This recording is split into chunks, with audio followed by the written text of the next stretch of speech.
A infiltração da política nas igrejas é um fenômeno antigo e complexo, ocorrendo de diversas formas ao longo da história. Aqui estão algumas maneiras pelas quais isso acontece. 1. Alinhamento ideológico e político. Muitos líderes religiosos expressam suas opiniões políticas e incentivam seus fiéis a seguirem determinadas ideologias. Isso pode acontecer por meio de sermões, eventos e até mesmo de orientações diretas sobre eleições. É certo um líder religioso indicar votos. No Brasil, a Constituição garante liberdade religiosa e de expressão, então líderes religiosos podem falar de política. Porém, se usam o púlpito para fazer campanha eleitoral explícita, pedir votos diretamente para candidatos, isso pode ser considerado abuso de poder religioso e é ilegal em campanhas oficiais. Art. 37 da Constituição. A administração pública, inclusive instituições religiosas com isenção fiscal, deve obedecer à impessoalidade. Ponto de vista bíblico. A Bíblia não apoia diretamente que líderes espirituais se envolvam com a política partidária. Veja, Mateus 22.21. Dai a César o que é de César e a Deus o que é de Deus. Jesus separa as esferas do governo e da fé. João 18.36. O meu reino não é deste mundo. Jesus deixa claro que o foco do Evangelho é eterno, não político. Ezequiel 34. Deus repreende líderes que se aproveitam do povo em vez de cuidar dele. Isso pode ser aplicado à liderança espiritual que manipula as pessoas. 2 Timóteo 4.2. Prega a palavra. Insiste a tempo e fora de tempo. O foco do líder deve ser ensinar a verdade de Deus, não política partidária. Indicar votos pode dividir a igreja entre fiéis que pensam diferente, fazer a fé parecer ligada a um partido político, afastar pessoas que buscam espiritualidade, mas não querem misturar isso com política, uso da religião por políticos. Políticos frequentemente buscam apoio de igrejas para conquistar votos.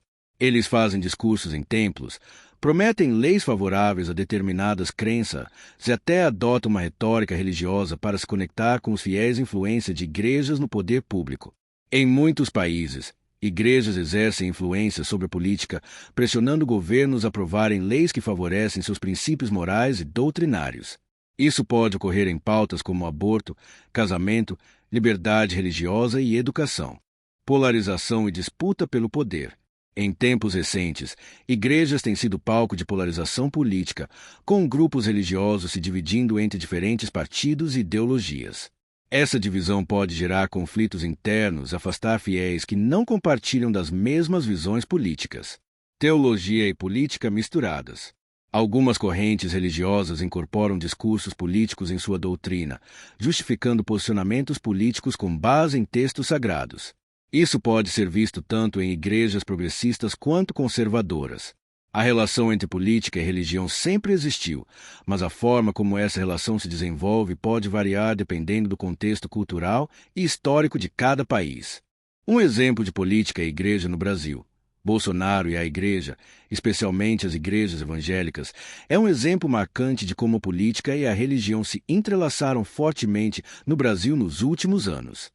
Aqui vão alguns pontos-chave sobre essa conexão, aproximação com o segmento evangélico.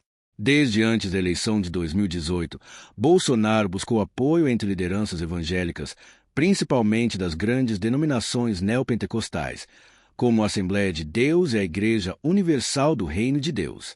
Ele se apresentou como um defensor de valores cristãos, família tradicional, combate ao aborto e à ideologia de gênero. Essa identificação gerou forte apoio nas urnas por parte desse grupo. Uso de discurso religioso. Bolsonaro frequentemente usou frases como Brasil acima de tudo, Deus acima de todos. Fez orações públicas. Foi batizado no Rio Jordão, Israel, em 2016, num gesto simbólico importante para o público evangélico. Muitos líderes religiosos o viam, ou ainda veem, como escolhido por Deus para governar o país. Troca de apoio político. Em troca desse apoio, Bolsonaro nomeou ministros ligados ao segmento evangélico como Damares Alves. Protegeu pautas religiosas no Congresso. Se comprometeu a proteger o direito de culto e os interesses das igrejas, inclusive tributários.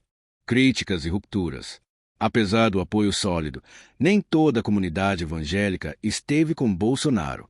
Algumas igrejas menores, movimentos progressistas cristãos e católicos críticos questionaram a mistura excessiva entre púlpito e palanque, a instrumentalização da fé para fins eleitorais, o contraste entre discursos cristãos e atitudes agressivas do ex-presidente.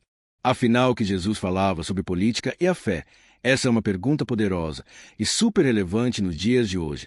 Afinal, o que Jesus falava sobre política e fé? Vamos por partes, olhando o que os evangelhos mostram.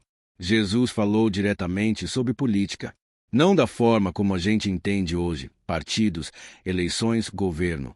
Mas sim, Jesus falou e agiu de forma política no sentido mais profundo. Ele questionou poderes, confrontou autoridades, propôs um novo tipo de reino, o reino de Deus. Meu reino não é deste mundo. João 18,36. Quando foi interrogado por Pilatos, Jesus deixou claro que o reino que ele veio anunciar não era político no estilo romano, nem baseado em força ou dominação. Mas isso não quer dizer que era político. Pelo contrário, era um reino que desafiava os valores do império: justiça, humildade, compaixão, verdade. Dai a César o que é de César, e a Deus o que é de Deus. Mateus 22,21.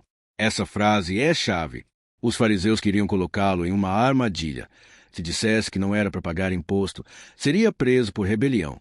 Se dissesse que sim, seria visto como colaborador do império. A resposta de Jesus não separa totalmente fé e política, mas mostra que existe o papel das autoridades civis, César. Mas há coisas que só pertencem a Deus, como a adoração, o coração humano, a justiça divina.